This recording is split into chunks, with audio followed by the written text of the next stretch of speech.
So my man FitxFearless is going viral for saying you make 100K, you're broke. Let's see what he actually has to say. Come on. Broke. You're still suffering, my G. You're living paycheck to paycheck.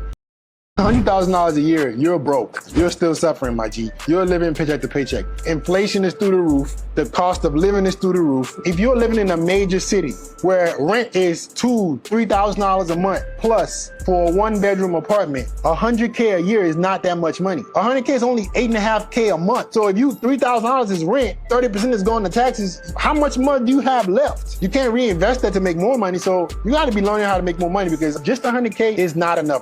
Get a load of this glorious morning in nature. Can you feel the energy? The verve, the giddy thrill at waking. My bad. The fucking ads on this are ridiculous on Worldstar.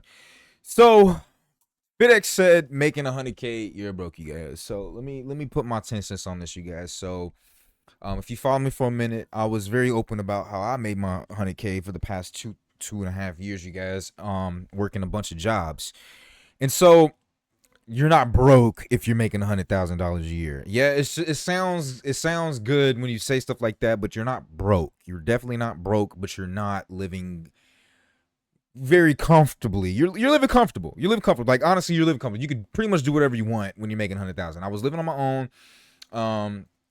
And you know, I was having pretty much like $100 dinner dates every day, pretty much, you know, and I was able to spend money. I was able to like, come on, let's just be honest, you guys. Like 100,000 is still a decent amount of money. It's still a decent amount of money, you guys. And so don't let these YouTubers and shit like that tell you that $100,000 is broke. No, it's still a good living. It's still decent. If you're making shit in this day and age, you guys, if you got a job paying like 15, you're in the making. It's decent. You're not living on your own. No, you're not living lavish or anything like that. But God damn it, you guys, it's a starting point.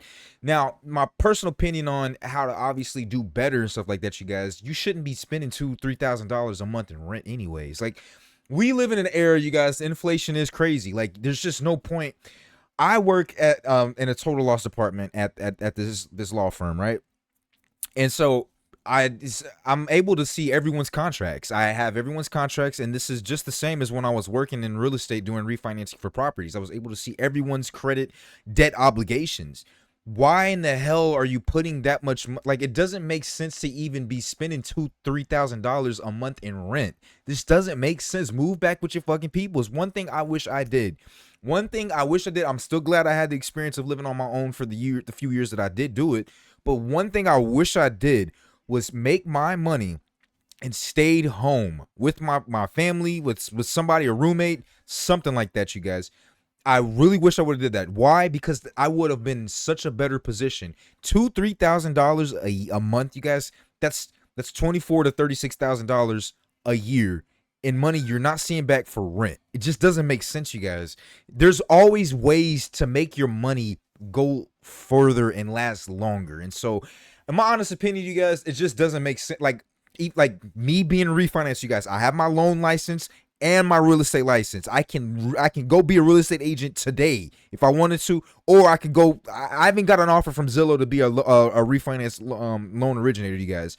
I've done the education. I've done the actual work. I've been in the field doing this. And so my opinion on it, as someone who has dealt with millions of dollars of refinancing and properties and mortgages and seeing people's credit score and shit like that, you guys, my personal opinion is you shouldn't get a home.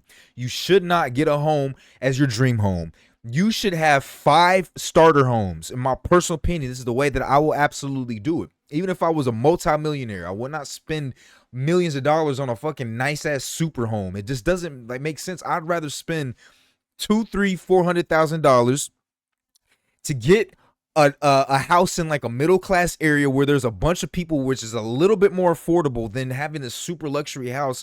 I don't know if you guys saw that video of Jack Doherty going viral for selling his what, $2 million home for like $2.2 million or something like that. I felt like he was celebrating it. He only came up with like $100,000 in profit, which is still really good, but if anything, he was probably happy to get out of that house. Like, it just, like, you guys, you got to be smarter with your money. You got to learn the game. People just want to flex. Don't listen to these fucking YouTubers who have never spent actual real time working jobs having to sell to people, having to get the education with the federal government, get registered, snap their fucking fingers, go to all these little fingerprint places, get drug tested, having all these crazy little exams and shit like that. You guys, I'm telling you, you don't have to listen to me. You don't have to listen to me.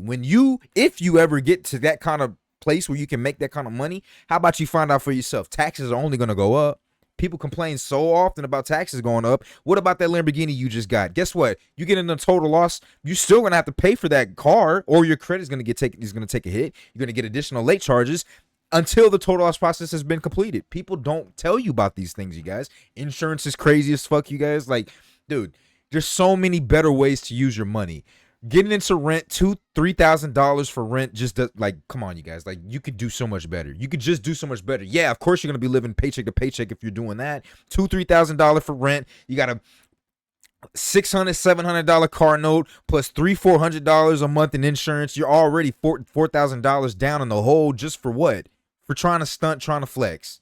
Come on, you guys. You don't need all that, man. So just like $100,000 is a lot of money still. It's still a lot of money. Don't let anyone tell you otherwise, you guys. It's a decent amount of money. You're not big balling, no, but it's a decent amount of money. Don't let anyone tell you otherwise, man.